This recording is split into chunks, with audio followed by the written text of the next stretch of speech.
सनातन संस्था और हिंदू जनजागृति समिति द्वारा आयोजित नाम सत्संग में आप सभी का स्वागत है। आज का यह कार्यक्रम निर्विघ्न रूप से संपन्न हो, इसलिए सर्वप्रथम स्थान देवता, ग्राम देवता एवं जगत गुरु भगवान श्री कृष्ण इनके चरणों में हम प्रार्थना करेंगे।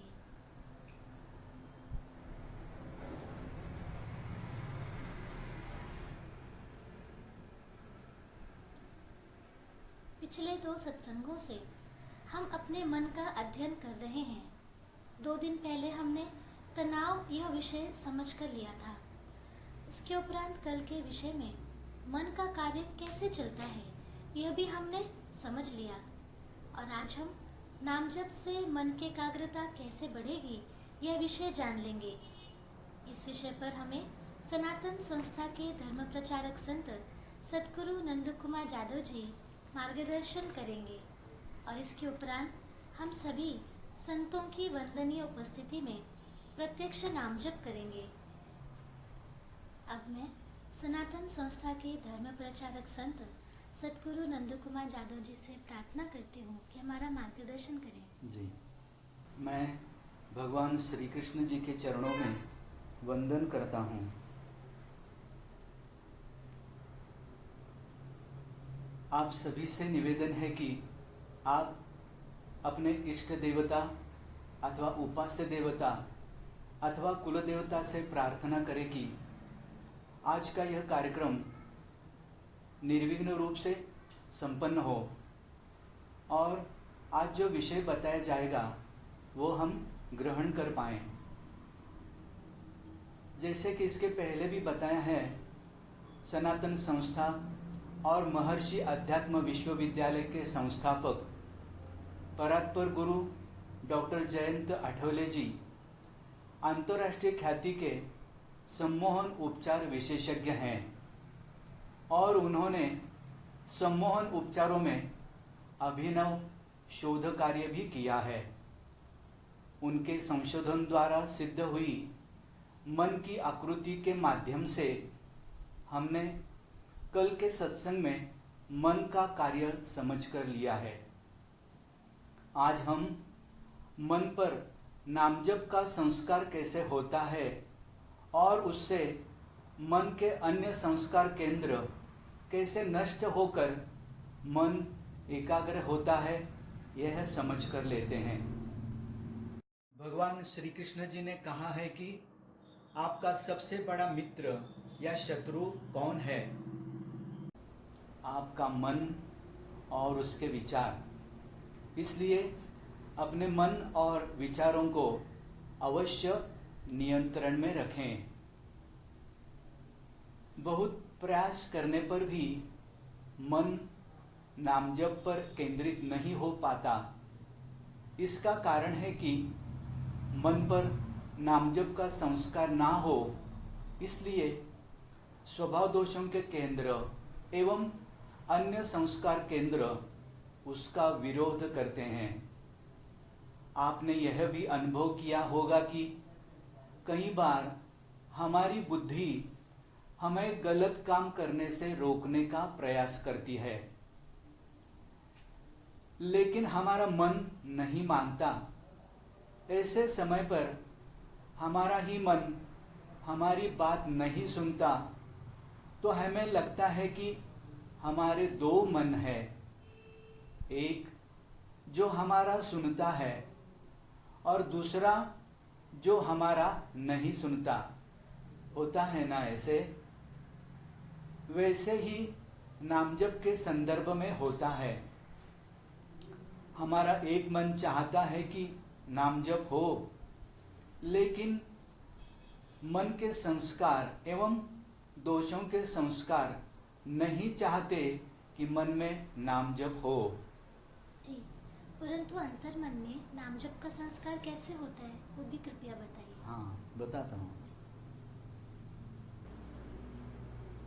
नामजप का संस्कार अंतर्मन पर होने के लिए कुछ दिन निरंतर प्रयास करने पड़ते हैं। जब हम नामजप करना आरंभ करते हैं तो मन में स्थित स्वभाव दोष के संस्कार एवं अन्य केंद्रों के संस्कार का प्रभाव कम होने लगता है। इसलिए वे विरोध करते हैं। प्राथमिक अवस्था में नाम जप करते समय मन के विचार बढ़ जाते हैं और मन एकाग्र नहीं होता। लेकिन जैसे जैसे हम श्रद्धापूर्वक नाम जप बढ़ाते हैं तो नाम जप का केंद्र बड़ा होने लगता है, अर्थात वह दृढ़ होने लगता है। जैसे हमने सुना है कि किसी भी रेखा को बिना छुए छोटी करनी हो तो उसके सामने बड़ी रेखा खींचनी चाहिए। उसी प्रकार से नामजप का केंद्र बड़ा होने के कारण उसके प्रभाव से अन्य संस्कार केंद्र दुर्बल हो जाते हैं या नष्ट होते हैं। इसके उपरांत मन की शुद्धि होना आरंभ होता है।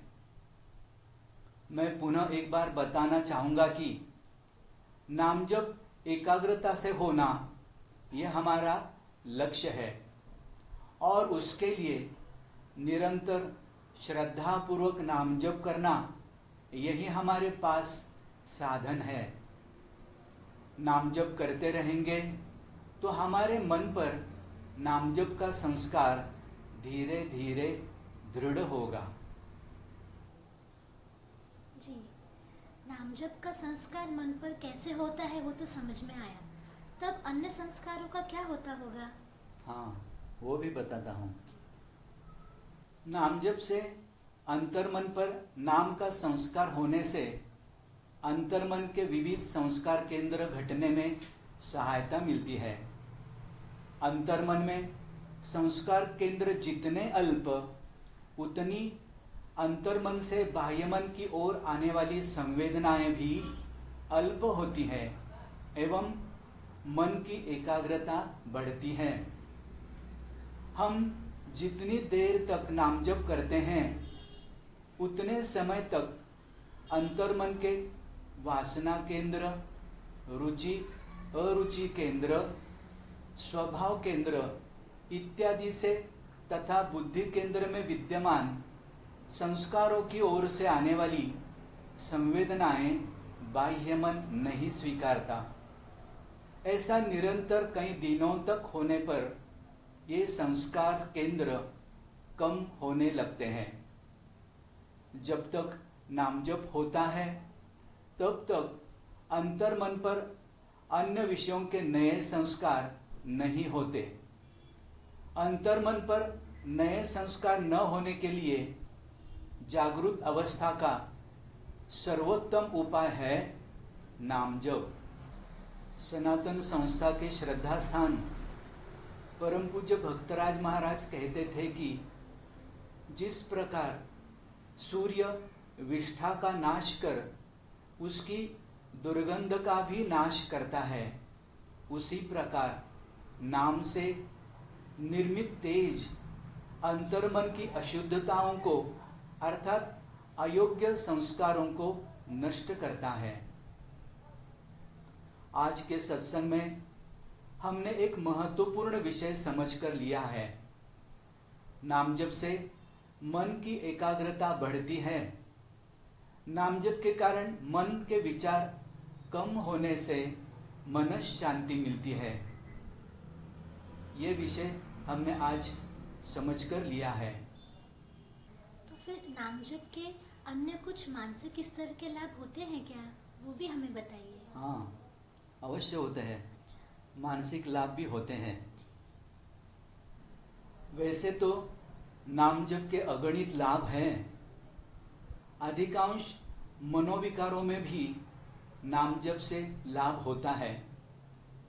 निरर्थक विचार अर्थात ऑब्सेशन, इस मनोविकार पर तो नामजप रामबाण उपाय है। इसका और एक लाभ है, नामजप से मन शांत रहने पर मानसिक तनाव से होने वाले शारीरिक अर्थात साइकोसोमेटिक विकार नहीं होते एवं शरीर स्वस्थ रहता है। दूसरा मानसिक लाभ, शारीरिक, मानसिक अथवा आध्यात्मिक कष्ट 30% तक बढ़ने के पश्चात ही उसके शारीरिक अथवा मानसिक लक्षण दिखाई देते हैं। इसके विपरीत नामजप के कारण व्याधि का स्वरूप प्रकट होने से पूर्व ही उसके लक्षण समझ में आते हैं। ये मानसिक लाभ होते हैं। सतगुरु जादू जी, क्या नामजप से कुछ सांसारिक जीवन में व्यवहारिक स्तर के लाभ भी होते हैं? हाँ, बिल्कुल होते हैं। अच्छा। नामजप से सांसारिक जीवन में व्यावहारिक स्तर के लाभ भी होते हैं। जी। नामजप करना एक प्रकार का मौन ही है, इसलिए सांसारिक जीवन में व्यावहारिक स्तर के लाभ भी होते हैं। जैसे अधिकांश सांसारिक समस्याएं बोलने के कारण उत्पन्न होती है। स्वाभाविक है कि मौन रहने से वे उत्पन्न नहीं होती। झूठ बोलना टल जाता है और क्रोधादि भावना व्यक्त न करने से धीरे धीरे उन पर नियंत्रण आता है। ये लाभ होते हैं। जी। नामजप से साधक व्यक्ति को आध्यात्मिक स्तर पे तो लाभ होते हैं, यद्यपि मानसिक स्तर पे भी कुछ लाभ होते हैं क्या? हाँ, अवश्य होते हैं। साधकों को भी मानसिक स्तर पे लाभ होते हैं। साधक को नामजप से शारीरिक, मानसिक और आध्यात्मिक स्तर के लाभ होते हैं। साधक को होने वाले मानसिक स्तर के लाभ का एक उदाहरण बताता हूँ। साधक को अंतःकरण में सद्गुण बढ़ाने के लिए अंतर्मुखता एवं अंतर्निरीक्षण दोनों की आवश्यकता होती है। नामजप की प्रक्रिया में दोनों बढ़ने लगते हैं। अंतर्मुख हुए बिना खरा नामजप हो ही नहीं सकता। हमारा मन नामजप कर रहा है अथवा नहीं, यह समझने के लिए अंतर्मुख होना ही पड़ता है। नामजप में मन अधिक समय नहीं रहता, वह अन्य कल्पनाएं करने लगता है। यह ध्यान में आने पर उसे पुनः नामजप पर लाना पड़ता है। नामजप पर लौटने का कार्य करते समय समझ में आता है कि वह किस विचार एवं विकार की ओर आकृष्ट हुआ था। इसको अंतर्निरीक्षण कहते हैं। बहिर्मुखी वृत्ति का धीरे धीरे अंतर्मुख होते जाना, यह साधना में प्रगति का लक्षण है। नाम के कारण बाह्य विषयों का आकर्षण घटने से वृत्ति स्वाभाविक रूप से अंतर्मुख होने में सहायता मिलती है। नामजप के अगणित लाभ हैं, जिनके बारे में हम आने वाले सत्संगों में विस्तार से बताएंगे। अब हम एक कथा सुनेंगे। कथा का विषय है चराचर स्थित भगवान का नामजप द्वारा अनुभव संभव है। एक बार संत नामदेव जी अपने शिष्यों को प्रवचन सुना रहे थे। उस समय श्रोताओं में बैठे एक शिष्य ने पूछा, गुरुवर, हमें बताया जाता है कि ईश्वर हर जगह उपस्थित हैं, तो फिर भी वे हमें कभी दिखाई क्यों नहीं देते? हम कैसे मान लें कि ईश्वर सचमुच हैं? और यदि ईश्वर हैं तो हम उन्हें कैसे प्राप्त कर सकते हैं? संत नामदेव जी मुस्कुराए और उन्होंने एक शिष्य को एक लोटा पानी और थोड़ा सा नमक लाने का आदेश दिया। शिष्य तुरंत दोनों चीजें लेकर आ गया। वहां बैठे शिष्य सोच रहे थे कि भला इन चीजों का प्रश्न से क्या संबंध है? तभी संत नामदेव जी ने पुनः उस शिष्य से कहा, तुम नमक को पानी में मिला दो। शिष्य ने ठीक वैसे ही किया। संत नामदेव जी बोले, बताइए कि क्या इस पानी में किसी को नमक दिखाई दे रहा है? सब शिष्यों ने नमक नहीं दिखाई दे रहा ऐसा कहकर सिर हिला दिए। फिर संत नामदेव जी ने पूछा, ठीक है, अब कोई जरा इस पानी को चख कर देखे कि क्या नमक का स्वाद आता है। एक शिष्य पानी चखते हुए बोला, हाँ, नमकीन स्वाद आता है। फिर संत नामदेव जी बोले, अच्छा, अब जरा इस पानी को कुछ देर उबालो। कुछ देर तक पानी उबलता रहा। जब सारा पानी भाप होकर उड़ गया तो संत नामदेव जी ने पुनः शिष्य से पूछा, क्या अब आपको इस लोटे में कुछ दिखाई दे रहा है? एक शिष्य बोला, जी, हमें नमक के कण दिखाई दे रहे हैं। संत नामदेव जी मुस्कुराए और समझाते हुए बोले, जिस प्रकार तुम पानी में नमक का स्वाद तो अनुभव कर पाए पर उसे देख नहीं पाए, उसी प्रकार से इस संसार में आपको ईश्वर हर जगह दिखाई नहीं देंगे, पर आप ईश्वर का नाम जप करके उन्हें अनुभव कर सकते हैं। जिस प्रकार अग्नि के ताप से पानी भाप बनकर उड़ गया और नमक दिखाई देने लगा, उसी प्रकार हम नाम जप करते हैं तो हमारे मानसिक विकार, माया का आवरण इत्यादि नष्ट हो जाता है और हम प्रत्यक्ष भगवान को अनुभव कर सकते हैं। बंधुओं, इस बोध कथा से नामजप का महत्व ध्यान में आता है। तो अब हम नामजप की प्रत्यक्ष कृति करेंगे। नामजप करते समय भगवान श्री कृष्ण के छायाचित्र की ओर देखकर मन का आलंबन अर्थात मन को एकाग्र करने का प्रयास करें। मन का आलंबन भगवान के चित्र पर करने से मन में आने वाले निरर्थक विचारों की मात्रा अल्प होती है और नामजप अधिक एकाग्रता से होता है।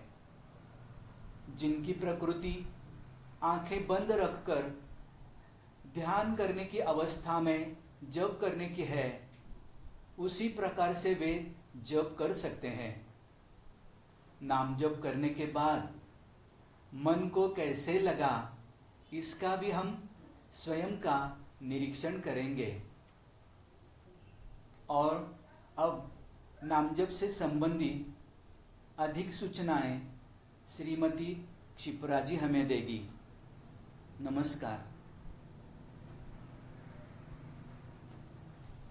अब हम सभी भगवान श्री कृष्ण जी का नाम जप करेंगे।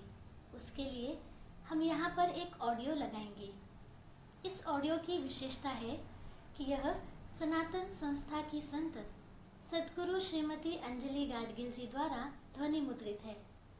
यदि आपको इस नाम जप की अपेक्षा अन्य देवता का नाम जप करना हो तो आप ऑडियो म्यूट कर सकते हैं और नाम जप कर सकते हैं। नाम जप की अवधि समाप्त होने के पश्चात हम आपको सूचित करेंगे। आज ईश्वर की कृपा से ही हमें संतों के सानिध्य में संतों की वाणी में किए नाम जप के साथ नाम जप करने की संधि मिल रही है। तो चलिए अब हम सभी प्रत्यक्ष नाम जप आरंभ करते हैं।